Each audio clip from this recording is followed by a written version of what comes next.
Aquí comienza la parte editorial de Platica con Ángel. El título del editorial hoy es el siguiente: ¿cómo va la economía? Repito, ¿cómo va la economía? ¿Por qué cambiamos radicalmente los temas que hemos discutido en las últimas semanas y llegamos de nuevo a algo que nos ha acompañado desde hace muchos años, que es la situación económica del país? La razón es muy simple.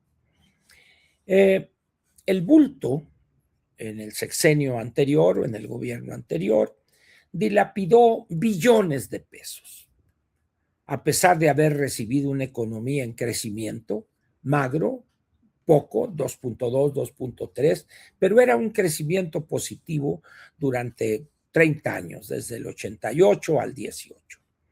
Y el señor empezó a destruir todo lo que encontró a su paso, al grado tal de que el crecimiento anual promedio en ese sexenio fue menor al 1%, 0.8, 0.87, una cosa así.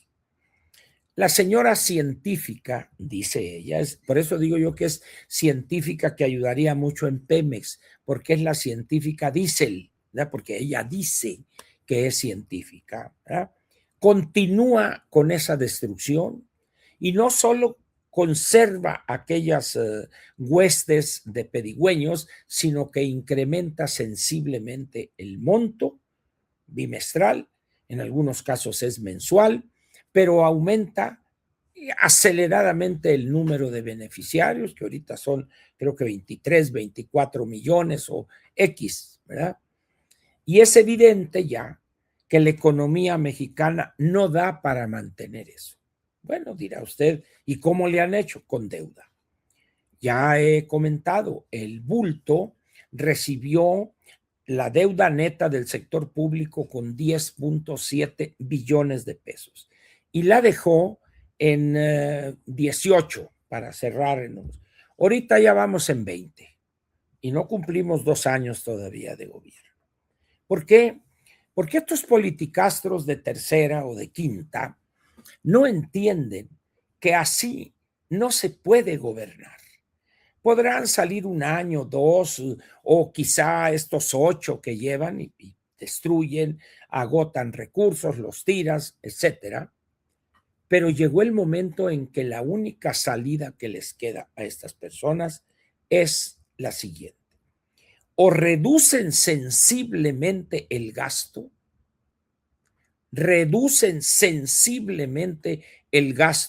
en rubros no prioritarios para canalizarlos a educación, a salud, a infraestructura, pero primordialmente a la lucha en serio contra el crimen organizado. Eso significa pararle al Tren Maya, pararle a Dos Bocas, que hay una lumbre, pero dicen es humo nada más, un día sí y el otro también, le levanta la canasta a Pemex, a Comisión Federal, etcétera, etcétera, etcétera. Pero no lo van a hacer. ¿Por qué? Porque temen la reacción de los ciudadanos. Porque si los ciudadanos les han estado dando a 14, 15, 18, 20 millones una dádiva mensual sin ofrecer algo a cambio, pues es evidente que cuando les levantan la canasta, pues el escándalo, pero no pasa nada. Esa gente que está ahorita con Morena estuvo con el PRI. Y cuando ya el PRI no pudo sostener eso, cuando cambió el modelo y cayó hecho ruinas el modelo en el año 86-87, ellos se fueron al PRD, donde les prometía Cuauhtémoc y los que estaban en el PRD lo que habían dejado de recibir con el PRI. Pero llega un momento en que aparece este traidor y este sinvergüenza de López y traiciona a los chuchos y a todos los que andaban con ellos y se lleva a Morena todos esos decepcionados del PRD, pero también del PRI y no se diga del PAN.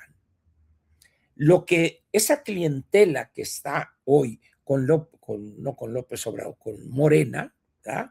Es la clientela que formó en decenios el PRI. Cuando cambia el modelo y ya es imposible seguir manteniendo esa economía ficción, aquello tronó. Entonces, ¿qué hace esta gente? No dice, no, bueno, así que vamos a apretarnos el cinturón, téngale. Aquel me dice que me va a dar esto que perdí y más, me voy para allá. Y así saltaron hasta quedarse en Morena. Vean ustedes la situación que hay. Hay millones de familias en el país que reciben más con la pensión de los dos mayores, que reciben mensualmente, bueno, haciendo la cuenta, dividiendo 6,400 entre dos, son 3,200 mensuales, pero si es la pareja son 6,400 pesos mensuales. Y si además tienen alguna pensión muy modesta del Seguro Social de 5,000, 6,000 pesos, pues ya tienen 12, 13,000 pesos en el mes. Uno o dos hijos les suelta por allá 1,000 pesos, 500 pesos y ya viven. Tienen una casita que les dieron en el Infonavit hace muchos años y viven ya en la modestia de los 75, 80 años. ¿Ah? Pero ¿qué es lo que pasa? Que con personas así como los de Morena, que desconocen totalmente el funcionamiento de los mercados, que no saben de administración pública, para ellos es muy fácil, súbele, dale, dale, dale, dale, porque son votos y amenázalos, que si no nos dan su voto en la siguiente elección, les quitamos esa pensión o esa dádiva o lo que sea. Pero al no haber dinero, ¿cuál es el recurso que le queda a los gobiernos de Morena?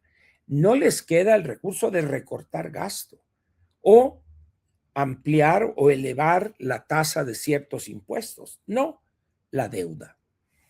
Eso resuelve el problema inmediato. Este ejercicio fiscal que viene, que van a tener que pedirle la autorización al Congreso, como controlan las dos cámaras, no tendrán problema, y van a solicitar deuda, a como se ven las cosas ahorita, un monto cercano a los 2 billones de pesos, partiendo de la base que es un año electoral, donde se van a estar jugando 17 gubernaturas y el recambio total de la Cámara de Diputados. Entonces ahí tiene que haber firula. Además, 30, sí, creo que son 30 estados donde cambiarán los congresos locales y va a haber una cantidad tremenda de presidencias municipales en juego. Para eso, como está muy vista la cosa de la mañosada y los dineros que ellos aportaban y han aportado a las campañas, pues van a tener que medirse o hacerlo más discretamente, pero va a necesitar el gobierno endeudarse más y eso subirá peligrosamente el monto de la deuda frente a las dimensiones de nuestra economía. En consecuencia, las tasas de interés empezarán otra vez a subir y eso dará por resultado un desinterés de los inversionistas para tomar riesgos, invertir, y eso dará lugar a menos empleos formales y etcétera, etcétera, etcétera. ¿Verdad? En ese panorama, que ya lo estamos sintiendo hoy, hay una caída ya sensible que se advierte de los empleos formales, la caída de los ingresos del erario, etcétera, etcétera. En esas condiciones, ¿cómo alguien supuestamente en su sano juicio, que además dice ser científica, se atreve a decir, no, en México no hay problemas, dice, y los que hay, pues los vamos resolviendo? Todo va bien, muy bien la economía.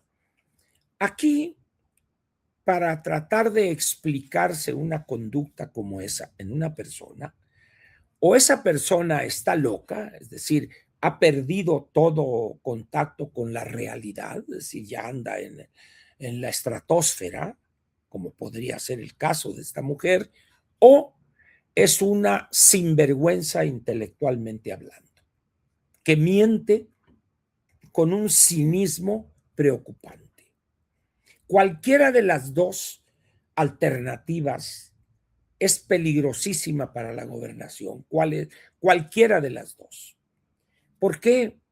porque de entrada no hay crecimiento económico, lo cual da como resultado que no hay recursos suficientes para este aparato clientelar electorero.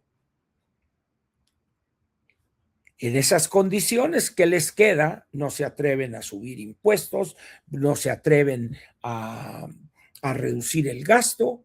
¿Qué les queda? Deuda nada más. ¿Por qué? Endeudarse y el que venga atrás que arree.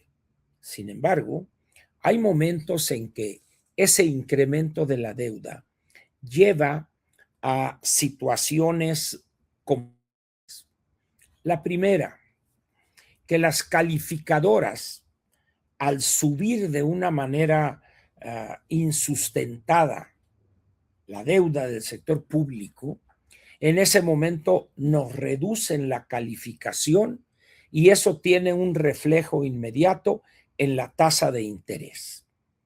La tasa de interés que cobran los que tienen ese papel de deuda, pero también en México internamente las tasas de interés empiezan a subir, los CETES, etcétera, y luego toda la cascada de tasas de interés.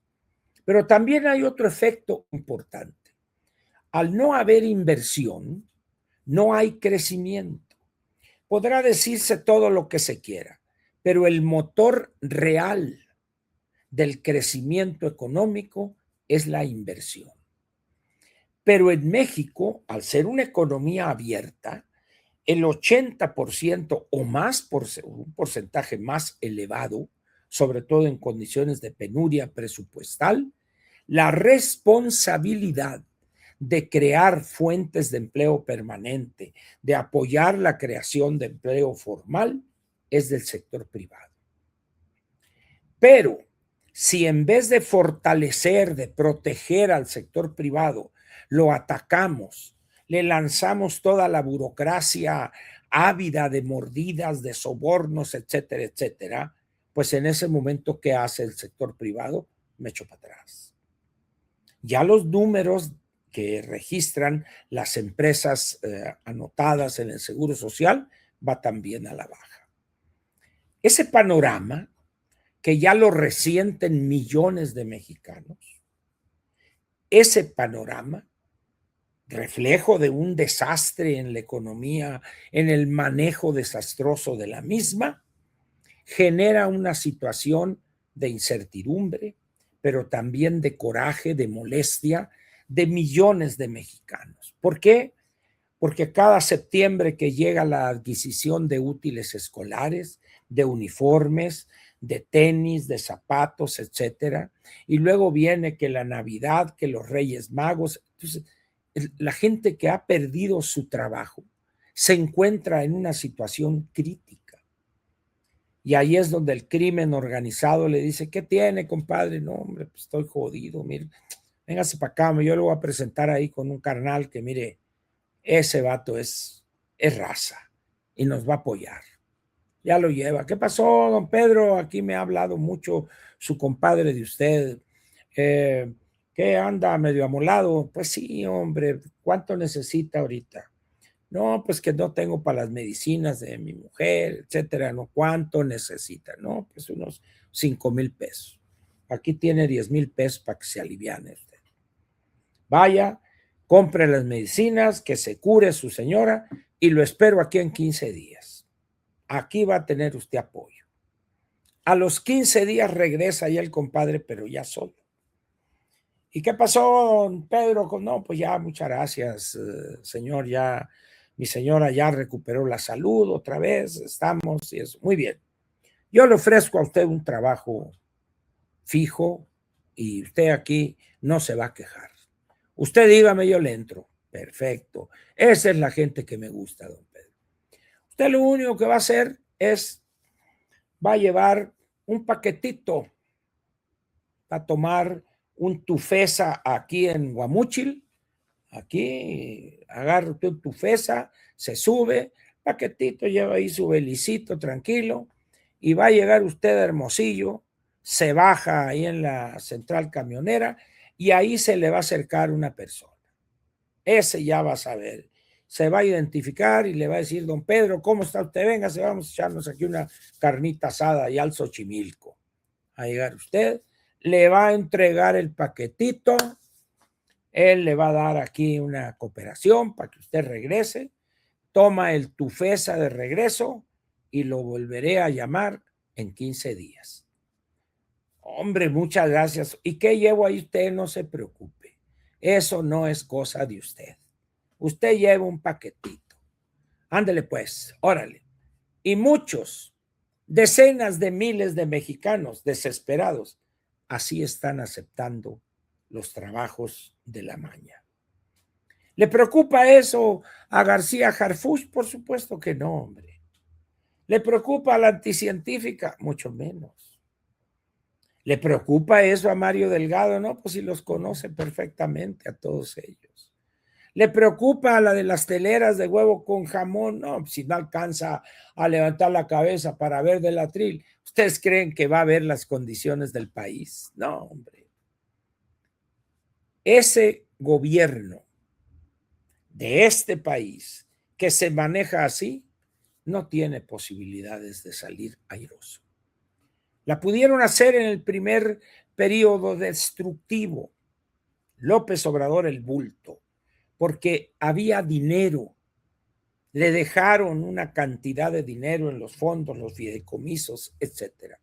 Aquello se lo acabó y se endeudó aquel hombre. Pero aquí, nada. Pero como el único recurso que tienen ellos para asegurar el voto del ciudadano es la dádiva, con deuda, y ahí la llevamos. Sí, el único problema es que la deuda se puede manejar, ese monto, en una economía como la mexicana, cuando el crecimiento está arriba del 3,5, 4% e incluso un poco más elevado. Pero es probable que este año nuestro crecimiento sea alrededor de 0,7, 0,8 en el mejor de los casos. En esas condiciones, la única salida que les queda a estas personas es la deuda. Y la deuda resuelve un problema inmediato, pero al tercer día ya está gravitando sobre la deuda, sobre la estructura del sector público. Luego entonces, ¿habrá alguien en este país que acepte casi como verdad axiomática esta expresión que la usó López y ahora la usa esta señora? México va muy bien, aquí no hay problemas, acaba de decir en una mañanera. México no tiene problemas, es un país feliz acá. ¿Usted piensa que eso que dice es cierto? O sea, usted dice, sí, eso es cierto, porque México va muy bien. ¿Es usted capaz de pronunciar esas palabras? ¿Tan mal está usted de la cabeza? Porque la realidad es totalmente diferente. Abre usted la puerta y sale ahí y luego se vuelve a meter. ¿Qué pasó, viejo? No, la balacera, ahí en la esquina, ahí en la gasolinera, están agarrados a balazos, aquí mejor me quedo. Oye, pero que las tortillas, al rato voy si se puede. Esa es la realidad. ¿Usted qué hace ante esa realidad? Se voltea a otro lado para hacer como que eso no existe. Lo puede hacer una vez, dos, tres, pero llega un momento en que no puede eludir, padecer esa realidad. Ahora bien, ¿se atrevería usted a afirmar en una plática con amigos, con padres, etcétera, familiares, que el país va bien o va muy bien? ¿Se atrevería usted a pronunciar esas palabras? No creo pienso que no se atrevería, pero hay gente que sí lo dice.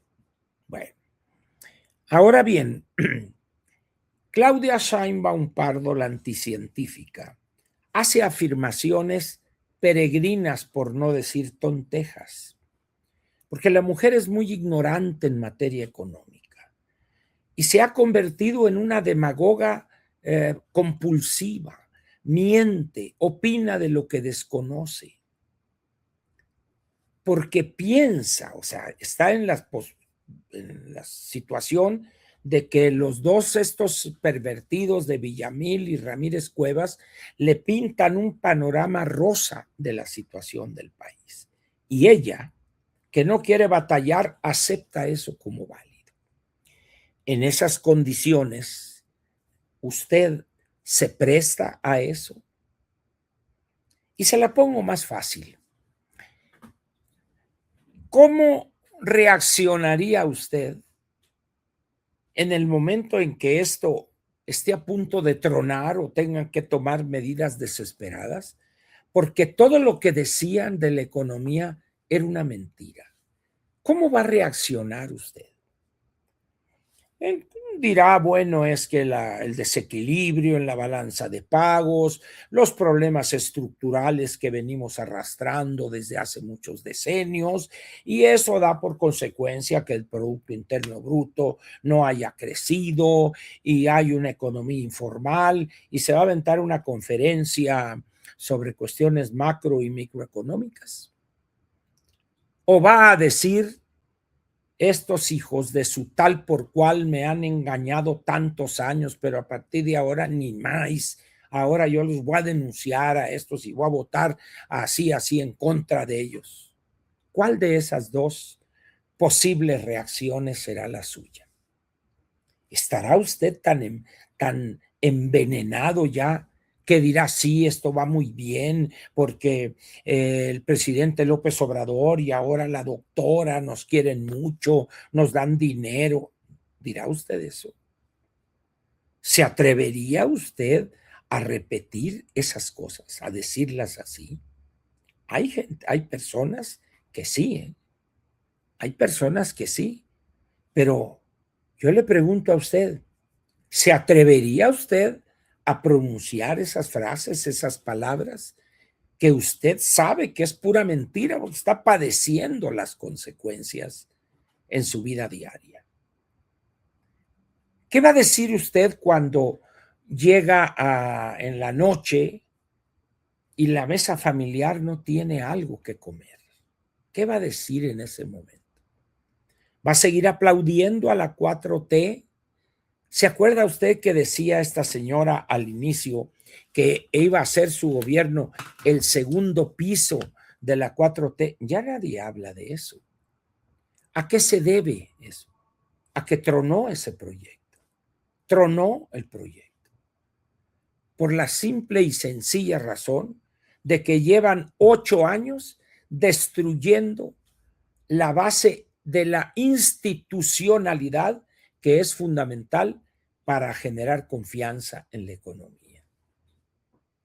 Pero como estos no saben, ignorantes o no les interesa, porque todos ya robaron y siguen robando para clavarlo en algún España o en una ciudad en Estados Unidos o en país europeo, y los señores ya están forrados de dinero. Ellos no les que truena esto, vámonos, su pasaporte, listos, vámonos. Y para Juárez se van. Y usted se va a quedar aquí con la bronca. Así está el asunto. Y por más que intentemos borrar eso, vea usted las penurias ahora con el campeonato de fútbol. Vea usted el desastre, no terminaron las obras, es una cosa. Vea usted la ciudad con estas lluvias, el desastre. Vea usted el aeropuerto, apoyando a la mafia de taxistas que ante la baja de la demanda dice, no, voy a bajar a la tarifa 18%, o sea, casi la quinta parte. Entonces, si antes se atrevían a cobrar 500 pesos para un viaje que en Uber salía en 220, se lo van a dejar a 400. El Uber le sale costando todavía 220, 250 pesos. Esa es la realidad en todos los aspectos en este país. ¿Se atreverá usted a reconocer que las cosas van mal, muy mal y requete mal? ¿O seguirá con esta ilusión de vamos bien, vamos muy bien o vamos requete bien? Usted tiene la última palabra. Nadie más que usted.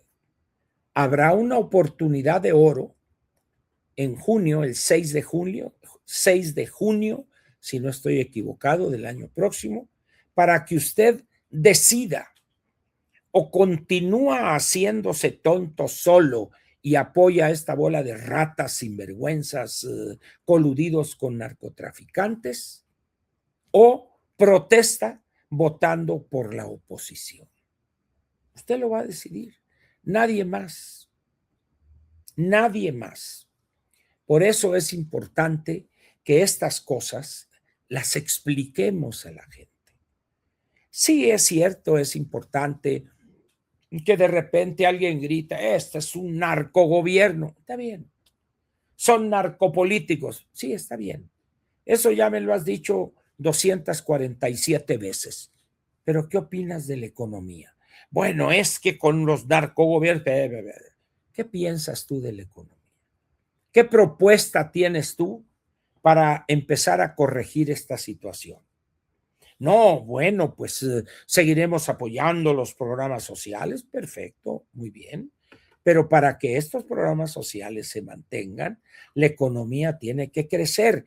¿Qué medidas vas tú a proponer si estás en Cámara de Diputados o si ganas la gubernatura aquí en este estado? ¿Qué propones tú para hacer crecer esta economía? Bueno, ¿qué propones, pues?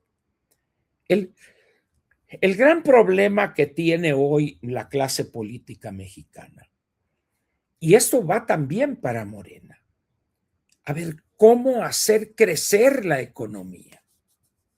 Porque yo, oposición, alguien dirá, a mí me conviene que esto esté estancado hasta cierto punto. Me conviene porque tengo un elemento para criticar al gobierno en turno, en este caso a Morena. Sí, nomás que hay un pequeño problema.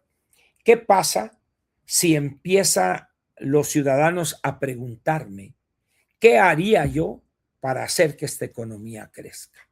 Sí, ya te escuchamos, son unos rateros, son asesinos, son narcotraficantes, todos estos son narcos, narcogobierno, narcopolíticos, pero ¿cómo va a hacerle usted cuando llegue para hacer crecer esta economía estancada desde hace varios años? Y ahí es donde las cosas, ¿por qué? Porque los partidos han descuidado eso. Es más, podría decir yo que hay un desinterés total de la oposición para formar cuadros o a los que tiene, capacitarlos para que hablen de la economía. Pero cuando ve uno las intervenciones de los capitostes de la oposición, dice uno, ¿cómo este señor le va a explicar a la gente? ¿Cómo? Si desconoce todo de la cuestión económica, de las finanzas públicas, de política monetaria, de la fijación de las tasas de intereses. Este señor no sabe nada de las pensiones, nada de las afores, nada. ¿Cómo le va a explicar a la gente eso? No les preocupa. Porque si en verdad les preocupare, empezarían a formar a esos cuadros. Empezarían desde ya a darles talleres a esos prospectos para ocupar una candidatura el año que viene como diputados federales. Son 300 nombres, pues voy a juntar de todo el país, de los 300 distritos electorales, voy a juntar 600, 2 por cada distrito. Órale, y a prepararlos. Cursos los fines de semana, talleres y esto. Vamos a ver cómo se elabora un presupuesto, cómo esto, la tasa de interés, de tal manera que cuando empiece la campaña en febrero, ellos estén sólidamente informados, preparados para poder explicarle el desastre que ha generado Morena. Pero si todo se circunscribe a acusarlos de mañosos, sin ir más allá, pues, o sea, le están diciendo a la gente, ya sabemos. Imagínense ir a Culiacán y decir narcopolíticos, se ríe la gente. Allá son narcos hasta el bolero de la esquina, hombre. Es decir, hay que salir ya, estos son unos narcos por esto, por otro, y para hacer crecer esta economía, crear empleos formales, atraer inversión, tenemos que hacer esto, tomar estas medidas, hacer estos planteamientos, reformar esta ley así. Es decir, eso es lo que tenemos que darle al ciudadano. Pero no pensamos que eso, no le interesa. Bueno, está bien, pues, ni modo. Pero no dejaré de insistir, aunque me digan que por qué critico a la oposición. No critico a la oposición, señalo las limitaciones que tiene esta oposición. Sí es cierto, la inseguridad, el crimen organizado, la colusión entre políticos y criminales, es cierto, pero también esta persona le dieron cita con el especialista dentro de 3 meses. Y cuando llegue, si todavía está vivo, le van a dar cita para una probable intervención en 6 meses más. Esos son los problemas que está enfrentando la gente. Eso. Cuando la gente le dice, pues no hay ese medicamento, tiene que comprarlo usted. Oiga, doctor, pero es que ese medicamento que que me está diciendo que no hay aquí para la presión o no sé qué cuesta la caja para un mes, 2,000 pesos y no tengo dinero. Mi señora está en la cama, no puede levantarse, ¿cómo le hago? Pero el Seguro Popular era muy malo, había mucha corrupción, pero 57 millones de mexicanos se atendían ahí, recibían consulta gratis, medicamentos gratis y operaciones de alta especialización en hospitales privados. Pero como lo había creado Calderón y Fox, el panismo, y a idea del doctor Julio Frenk, acabar con eso. Vea en lo que ha terminado lo que era un buen proyecto. Eso hay que explicárselo a la gente. Hay que decirles, miren, hacía esto, había lo otro. Y ellos saben lo que está pasando ahorita en el sector público de servicios de salud. En la cuestión de la educación, bueno, pues lo saben también, porque sus hijos y nietos lo están padeciendo. Repito, pues, si la oposición grita y acusa narcos, narcover, y se queda ahí, si no sigue adelante diciendo, y por esa razón estamos teniendo esto y esto, por eso me está acusando Estados Unidos, por esto y lo otro y lo otro. Eso es el complemento obligado. Pero si, repito, si se van a contentar con decirle que estos funcionarios son narcos, eso ya lo sabe la gente. No la subestimen. Que los vamos a denunciar, denúncienlos. Pero si no le dicen a la gente, oye, esto que te está pasando se debe a esto, y puede pasar para esto, etcétera, etcétera. Si no lo hacen, van a seguir en los brazos de Morena. Porque, y muchos se enojan conmigo porque digo, no, es que atacas a la oposición. No ataco a la oposición, hombre. Estoy señalando una carencia en esa estrategia de denuncia. El grito acusatorio es quizá el primer paso, pero hay que seguirle, pues. Pero si nomás nos quedamos en ese grito estentorio y ratas, narcos, pues la gente, no, pues ya lo sabemos. Que Adán Augusto, no, hombre, pues por favor, aquí en Tabasco todo el mundo lo conoce y así.